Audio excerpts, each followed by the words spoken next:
முன்னாள் அமைச்சர் விஜயதாச ராஜபக்சவின் மகன் ரகித ராஜபக்ச, ஐக்கிய மக்கள் சக்தியின் ஹொரணை தொகுதி அமைப்பாளர் சரித் அபேசிங்க மற்றும் சிவில் விமான போக்குவரத்து அதிகார சபையின் கீழ் செயற்படும் ஸ்ரீலங்கன் விமான நிலையங்கள் மற்றும் விமான சேவைகள் நிறுவனத்தின் முன்னாள் பணிப்பாளர்களில் ஒருவராக பணியாற்றிய பருஷ ஹென்னதிகே அருணஸ்ரீ சதுரங்க ஆகியோருக்கு எதிரான லஞ்ச ஊழல் வழக்கு இன்று மீண்டும் கொழும்பு பிரதம நீதவான் அசங்க எஸ் போதரகம முன்னிலையில் விசாரணைக்கு எடுத்துக் கொள்ளப்பட்டது. குற்றப்புலனாய்வு திணைக்களத்தில் தடுப்பு காவலில் வைக்கப்பட்டிருந்த திட்டமிட்ட கும்பலைச் சேர்ந்தவரான நதுன் சிந்தக விக்ரம்ரத்ன எனப்படும் ஹரக்கட்டா என்பவரது கொலையை தடுப்பதற்கும் அவரது தடுப்பு காவல் உத்தரவை நீக்கி காலி பூச அதிஉயர் பாதுகாப்பு சிறைச்சாலையை தவிர்த்து வேறு சிறைச்சாலைக்கு மாற்றுவது உள்ளிட்ட விசாரணை நடவடிக்கைகளுக்கு ஆதரவு வழங்குவதற்காகவும் ஹரக்கட்டாவின் மனைவியான மதுஷிகா மதுவந்தியிடம் முதலில் 5000 லட்சம் ரூபாய் லஞ்சமாக கோரி பின்னர் அதனை 3000 லட்சமாக 1200 லட்சம் ரூபாவை பெற்றுக்கொண்டமை தொடர்பில்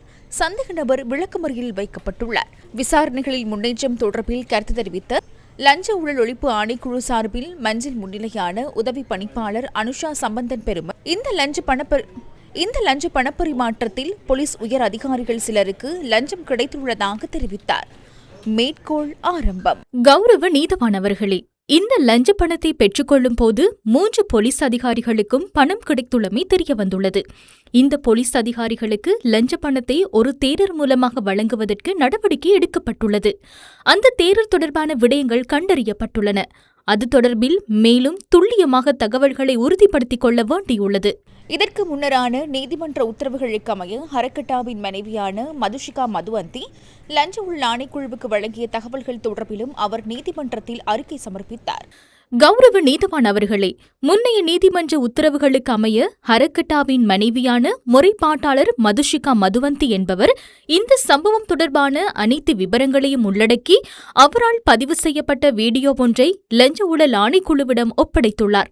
அத்துடன் இந்த 2வது சந்தேக நபருடன் பணப்பரிமாற்றம் தொடர்பில் கலந்துரையாடிய தொலைபேசி மற்றும் அது தொடர்பான உரையாடல்கள் பதிவு செய்யப்பட்ட தொலைபேசி பதிவுகளையும் அவர் லஞ்ச ஊழல் ஆணைக்குழுவிடம் வழங்கியுள்ளார்.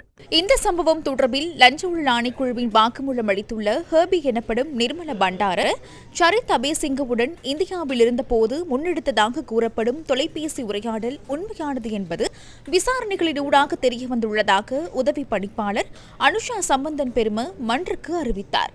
கௌரவ நீதவான் அவர்களே, சந்தேக நபர்கள் சார்பில் சட்டத்தரணிகள் நீதிமன்றத்தில் எழுத்துப்பூர்வமாக புனை கோரிக்கை விடுத்துள்ளனர். அது தொடர்பில் ஆணைக்குழு ஆட்சேபனை தெரிவிக்கின்றது. இன்றைய தினம் 2வது சந்தேக நபருக்கு சிறைச்சாலைக்குள் உயிருக்கு அச்சுறுத்தல் காணப்படுவதாகவும் சந்தேக நபரின் குடும்ப பின்னணி தொடர்பிலும் கருத்து தெரிவிக்கப்பட்டு பிணை கோரிக்கை விடுக்கப்பட்டது. அந்த 3 சந்தேக நபர்களுக்கும் இடையிலான பணப்பரிமாற்றத்தின் பின்னர் 1300க்கும் மேற்பட்ட தொலைபேசி அழைப்புகள் பரிமாறப்பட்டுள்ளமை தெரியவந்துள்ளது. அதேபோன்று நீதவான் அவர்களே, இந்த 3 சந்தேக நபர்களும் இதே முறையில் முன்னெடுத்த மற்றொரு லஞ்ச பண பரிமாற்றம் தொடர்பிலும் ஆணைக்குழுவிற்கு மேலும் ஒரு முறைப்பாடு கிடைத்துள்ளது. அது தொடர்பிலும் விசாரணைகளை ஆரம்பித்துள்ளோம். இவ்வாறானதொரு பின்னணியில் சந்தேக நபர்களுக்கு பிணை வழங்குவதற்கு எதிர்ப்பு தெரிவிக்கின்றோம். விமான நிலையங்கள் மற்றும் விமான சேவைகள் நிறுவனத்தின் முன்னாள் பணிப்பாளரான பருஷ ஹென்னதிகே அருணஸ்ரீ சதுரங்க சார்பில் சட்டத்தரணி கீத் கருணாரத்ன நீதிமன்றத்தில் பிணை கோரினார். கௌரவ நீதவான் அவர்களே, இந்த பணம் உண்டியல் முறையிலேயே இலங்கை கொண்டு வரப்பட்டதாக கூறப்பட்டது. உண்டியல் முறையில் எவ்வாறு பணம் இலங்கைக்கு கொண்டு வரப்பட்டது என்பது தொடர்பில் இன்றைய அறிக்கையிலும் மேலதிக விவரங்கள் எதுவும் வெளிப்படுத்தவில்லை. மேலும் இந்த சந்தேக நபர்களை விளக்க முறையில் வைப்பதனூடாக அவர்களுக்கு உயிராபத்து ஏற்படுவதற்கான வாய்ப்புகளும் உள்ளன.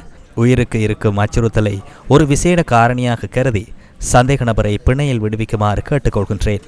விடயங்களை ஆராய்ந்த பிரதம நீதவான் 3 சந்தேக நபர்களையும் ஜூலை 28ஆம் தேதி வரை மீண்டும் விளக்கமறியலில் வைக்குமாறு உத்தரவிட்டதுடன் அன்றைய தினம் பிணை தொடர்பான உத்தரவு பிறப்பிக்கப்படும் எனவும் அறிவித்தார்.